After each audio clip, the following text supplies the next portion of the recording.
Happy new year, happy new year. সকল বন্ধুকে জানাই happy new year 2026। Happy new year. ভারতীয় লোক উৎসবে এখনও বছরের প্রথম দিন রয়েছি। খুব সুন্দর একটা দৃশ্য দেখাচ্ছি আপনাদের সঙ্গে বন্ধুরা। এখন কটা বাজে জানেন? আপনাদের কি আইডিয়া আছে? এখন 1:26 বাজে। বিশ্বাস যদি না হয় দেখুন আমি আমার মোবাইলে দেখাচ্ছি 1:26 বাজে। 2 জানুয়ারি পড়ে গেছে, তবু হ্যাপি নিউ ইয়ার জানাচ্ছি আপনাদের সামনে। আর এই হ্যাপি নিউ ইয়ারে দেখুন, এই যে মূল মঞ্চ, এই মূল মঞ্চের সামনে কতগুলো গরিব ভাইরা, বন্ধুরা আমাদের এখানে বসে রয়েছে। সেই হিসাবে ভিডিওটা করছি আপনাদের সামনে, একটু তুলে ধরছি। বাংলা নাও হতে পারে, হিন্দিতেও হতে পারে। দেখুন এই যে দাদাগুলো রয়েছে, পেটের দায় রয়েছে, খুব কষ্টের মধ্যে। এই ঠান্ডা, ফুরফুরে ঠান্ডা, ওপরে কিন্তু কোনো আকাশ, ঠিক আছে, ওটা ওটা ওটা আলাদা আলাদা পার্ট। এখানে বসে রয়েছে, দেখুন ইনারা দেখুন কি করছে, সমস্তিপুর। আর এই জিনিসটা করছে না, খুব টেস্টি জিনিস, একদম হেভি। এই পাপড় সমস্তিপুরই তো এখানের ফেভারিট পাপড়। অনুকূল ঠাকুরের মন্দিরটা সেকে তৈরি করা হয় পাপড়গুলো। দাদা এই পাপড়গুলো কত করে দাম আছে একটু বলবো? 15 টাকা করে দাম। দেখুন হ্যাঁ, আবার তাওয়ায় ছেঁকে একদম সুন্দর করে গা গরম হয়ে যাবে আপনার 15 টাকা খেলে। একটা সুন্দর পাপড় দেখুন, আর কোথাও পাবেন না। সারা পশ্চিমবঙ্গে জানি না কোথাও পাবেন কি না। এখানে মেলা আসতে গেলে এটা ফেভারিট। এটা না খেলে আপনারা বুঝতে পারবেন না এর কি অস্তিত্ব আছে। দেখুন এখানে পরপর লাইন দিয়ে বসে গেছে, এরা সারা রাত এখানেই থাকবে, ঠিক আছে, ভিতরে থাকবে। হ্যাঁ ওইখানে থাকবে, এখানে জাস্ট সেই হিসাবে রয়েছে এরা, ভাইগুলো রয়েছে। এরা কোথা থেকে এসছে একটুখানি শুনি। দাদা আপনি কোথা থেকে এসছেন? কলকাতা থেকে আসছেন। আচ্ছা আচ্ছা, দেখেছেন কলকাতা থেকে উত্তর 24 পরগনায় এখানে রয়েছে। দেখুন এই যে বানাচ্ছে, এটা কি কালকের জন্য? আচ্ছা, নিজেদের খাবারের জন্য এখন করছে। আর সাইডে রেখেছে যারা যারা আসবে এরকম পাঁপড় ভেজে দেবে, খুব সুন্দর। এই পাঁপড়ের টেস্ট আর ভাজা বাবরের টেস্ট আকাশ আর পাতাল। এটা খেলে ভাজা বাবর ভুলে যেতে হবে, একদম বাস্তব। ঝাল ঝাল। হ্যাঁ, দাদারা এখন এই রাত্রেবেলায় নিজেদের খাবার খাবে। দাদারা অনেক দূর দূরান্ত থেকে আসছে। দাদা আপনি কোথা থেকে এসেছেন দাদা? সব এক জায়গা। কোথা থেকে? ধরমতলা থেকে, তাই তো? আদিবাড়ি বিহার থেকে এসছে, ধরমতলায় থাকে, ওখান থেকে এখন এখানে এসছে।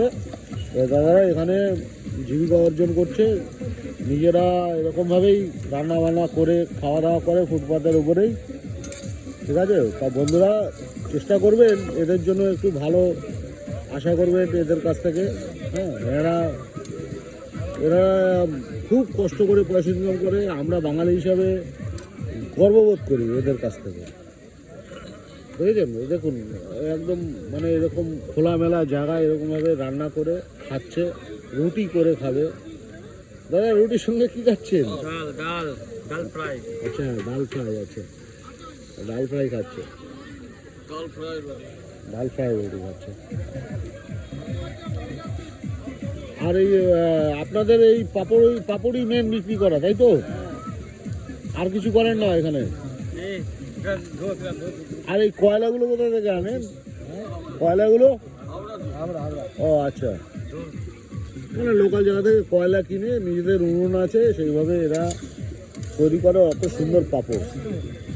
আর বন্ধুরা বাণীপুর মেলায় আসলে এই পাপড় খেতে ভুলবেন না। আমি যে পাপড় খেয়েছি এদের কাছ থেকে অসাধারণ টেস্ট।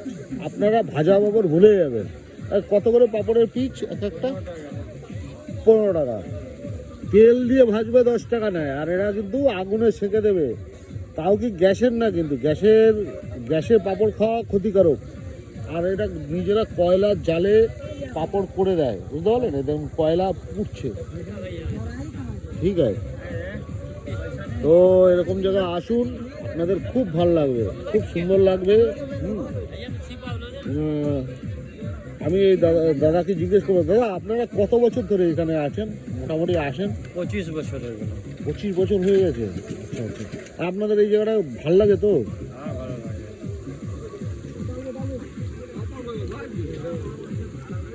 তো বুঝতেই পারছেন, আপনাদের সঙ্গে বন্ধুরা ভিডিও করছি, এই ভিডিওটা আপনারা শেয়ার করবেন, কমেন্ট করবেন এবং জানাবেন, ঠিক আছে? এরা খুব আনন্দের সহিত এই জায়গাটায় এই ব্যবসাটা করেন এবং স্বল্প মূল্যে করেন এবং এদের এটা একটা আনন্দের জায়গা। দাদা এখানে পয়সাটা বড় লাগে আপনাদের কাছে না আনন্দটা বেশি বড় লাগে? সবকিছু ভালো লাগে, আনন্দ ভালো লাগে, পয়সা ভালো লাগে, সবকিছু ভালো লাগে। লোকের ব্যবহার ভালো, সবাই চিজ ভালো, ভালো জায়গা না? ভালো জায়গা। তো বুঝতেই পারছেন, উত্তর চব্বিশ পরগনার মধ্যে পশ্চিমবঙ্গের দ্বিতীয় বৃহত্তম মেলা ওই লোক উৎসব, সেই জায়গায় এই দাদা ভাইদের কাছ থেকে দাদা ভাইরা ম্যাক্সিমাম বিহারে বসবাস, দীর্ঘ 20 বছর 25 বছর 15 বছর এরকম হয়ে গেছে, কলকাতা থাকে, সেখান থেকে এই মেলার সংবাদ পেলেই এখানে দৌড়ে ছুটে আসে। সেই জায়গার এই ভিডিওটা আপনাদের কাছে তুলে ধরলাম, তাদের জীবিকাটা দেখালাম, রাত্রেবেলা এরকমভাবে খেয়ে তারা বসবাস করে খোলা আকাশের নিচে, আর একটু ছাউনি পেলে সেখানে গিয়ে রাতটা কাটায়, এই হচ্ছে ব্যাপার। আপনাদের কেমন লাগলো বন্ধুরা এই ভিডিওটা অবশ্যই আপনারা শেয়ার করবেন, আর মেলায় আসলেই অবশ্যই এই ভাইদের কাছ থেকে অন্তত একটা হোক দুটো পাঁপড় কিনে একটুখানি খাওয়ার চেষ্টা করবেন, দেখবেন যে এর যে টেস্ট, এই টেস্টটা সম্পূর্ণ আলাদা, সম্পূর্ণ আলাদা একদম। আপনারা ভাজা পাঁপড় তো খেয়েছেন, আগুনে সেঁকা পাঁপড় যদি কখনো খেতে আসেন তাহলে বালিপুর লোক উৎসব নাম্বার 1 জায়গা, সেই জায়গায় অবশ্যই আসবেন। ধন্যবাদ বন্ধুরা, সবাই ভালো থাকবেন, সবার জন্য এই ভিডিওটা তুলে ধরলাম। শুভরাত্রি। বাণীপুর লোক উৎসবের পক্ষ থেকে একটা নতুন ভিডিও করলাম আপনাদের সামনে। সবাই থ্যাংক ইউ।